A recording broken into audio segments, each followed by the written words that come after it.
युद्ध काल के दौरान साइबर अटैक कितना नुकसान पहुंचा सकता है और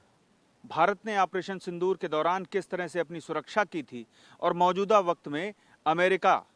और इजराइल की ओर से जो साइबर अटैक ईरान पर किया गया उससे कितना नुकसान हुआ है, इस पर हम बातचीत करेंगे। खास तौर पर साइबर सुरक्षा युद्धकाल के दौरान कितनी महत्वपूर्ण है और ये सवाल मैं करूंगा। आईटी एक्सपर्ट हमारे साथ जुड़ रहे हैं। श्रीकांत जी, मैं सबसे पहले आपसे ये जानना चाहूंगा कि युद्ध काल के दौरान साइबर सुरक्षा कितनी महत्वपूर्ण है। देखिए, हर जगह आज की डेट में साइबर सुरक्षा के तौर पे हर देश की ज़रूरत है। अपनी सुरक्षा के लिए साइबर को मजबूत रखना, हर किसी बंदे की शख्सियत की लोकेशन को ट्रैक करना, वहाँ की सारी भूमि, सारी स्थिति को जानकारी लेना, ये युद्ध काल में हर परिस्थिति में बहुत महत्वपूर्ण होती है। अभी जैसे आपने देखा होगा, ऑपरेशन सिंदूर में भारत ने पाकिस्तान के कई महत्वपूर्ण ठिकानों पर सीधा हमला किया, वहाँ की बहुत क्षति हुई। इसका बहुत बड़ा रीज़न था कि साइबर सिक्योरिटी के अंतर्गत हमारे यहाँ के साइबर स्पेशलिस्ट ने वहाँ के लोकेशन को ट्रैक किया और सटीक निशाने पे वहाँ वार किया। ठीक इसी अंतराल पे अभी जो आप देख रहे होंगे, ईरान पे हमले हो रहे हैं इजराइल के द्वारा, अमेरिका के द्वारा, वो भी सबसे बड़ा रीजन वहाँ के साइबर अटैक ही एक महत्वपूर्ण भूमिका निभा रही है। रीजन वादे सभा ऐप को हैक करना, वहाँ की ऐप को, वहाँ की न्यूज़ वेबसाइटों को हैक करना, अपने मन मुताबिक न्यूज़ देना, लोगों को भ्रमित करना, ये बहुत महत्वपूर्ण भूमिका है किसी की अर्थव्यवस्था, इंफ्रास्ट्रक्चर और वहाँ की न्यूज़ चैनलों को तोड़ना, क्रैक करना और वहाँ पे भ्रामक जानकारी उत्पन्न करना। यानी कि अगर युद्ध काल के दौरान वहाँ की न्यूज़ एजेंसी और वहाँ के बैंक्स और वहाँ की ट्रैफिक और वहाँ की जो राष्ट्रीय सुरक्षा की व्यवस्थाएं हैं, अगर उनको कंट्रोल में साइबर हमले के जरिए कोई दूसरा देश अपने हाथ में ले लेता है, तो ऐसी स्थिति में फिर जो युद्ध लड़ रहा है देश अपना बचाव कर रहा है, उसके लिए बड़ी मुश्किलें खड़ी हो जाएंगी। निसंदेह उसकी पूरी बुनियादी ढांचा ही चरमरा जाएगी और कहीं पे भी वो अपनी सुरक्षा करने में भी अनकेपेबल हो जाएगा। कोई भी उसको अपने मन मुताबिक मोड़ कर अपने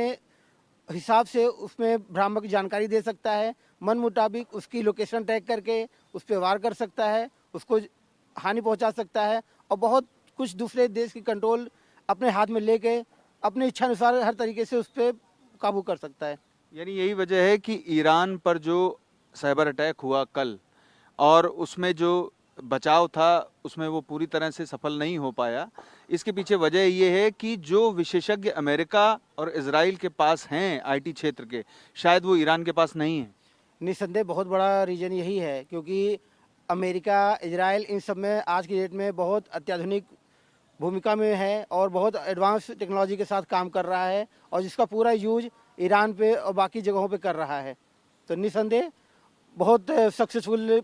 लड़ाई के साथ इजराइल, अमेरिका आगे बढ़ रहा है और अभी ईरान को इसमें बहुत बदलाव की ज़रूरत है। और भारत का अगर आप पिछला पृष्ठभूमि पर मैं अगर जाऊं, जो ऑपरेशन सिंदूर हुआ था उस दौरान कई जो है हमारी जो सरकारी वेबसाइट हैं, रक्षा मंत्रालय की वेबसाइट है और बाकी जो कई महत्वपूर्ण प्राधिकार हैं उन पर साइबर अटैक हुए, लेकिन उन सब साइबर अटैक को विफल कर दिया गया था। तो ये जो विफल किया जाता है, इसके लिए बाकायदे पूरी सुनियोजित योजना और ढांचागत व्यवस्था और विशेषज्ञ भी चाहिए होते होंगे। निसंदेह इसीलिए भारत, अगर देखा जाए तो अमेरिका में लगभग मोर देन 50% वहाँ पे आईटी टेक्नोलॉजी में भारतीय वहाँ पे स्थापित हैं। पूरी आईटी व्यवस्था इंडिया में काफ़ी अच्छी एडवांस प्रणाली पे है, लेकिन फिर भी यहाँ पे बहुत ज़रूरी है अपने को और अपडेट करना, क्योंकि अभी जो साइबर अटैक चल रहे हैं भारत में, हर जगह स्थिरता की विश्व में दौर पे चल रही है, उस पर अपने को अत्याधुनिक बनाना बहुत ज़रूरी है और लगातार इस पर काम किया जाना अति आवश्यक है।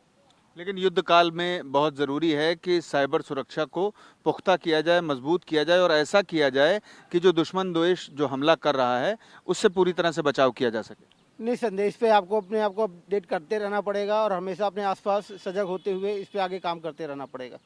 और मौजूदा समय अगर देखा जाए तो ईरान इस मामले में काफ़ी पीछे है, क्योंकि जो साइबर अटैक किए गए थे अमेरिका के द्वारा और इजराइल के द्वारा, तो उस मामले में पूरी तरह से वो बचाव नहीं कर पाया। इसका मतलब सीधा ये है कि उनके पास जो आईटी विशेषज्ञ हैं और जो टेक्नोलॉजी है वो शायद इतनी अपग्रेडेड नहीं है।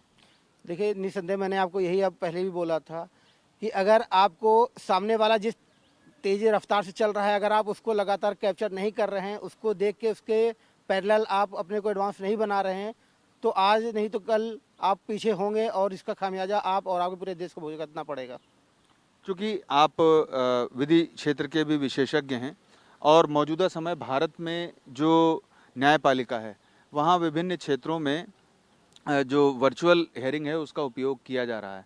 तो ऐसी स्थितियाँ दूसरे देशों में भी शुरू हुई हैं, यानी कि वहाँ भी ये शुरुआत हुई है। तो ऐसी जो व्यवस्थाएं हैं उनको भी साइबर अटैक के जरिए प्रभावित किया जा सकता है युद्धकाल के दौरान।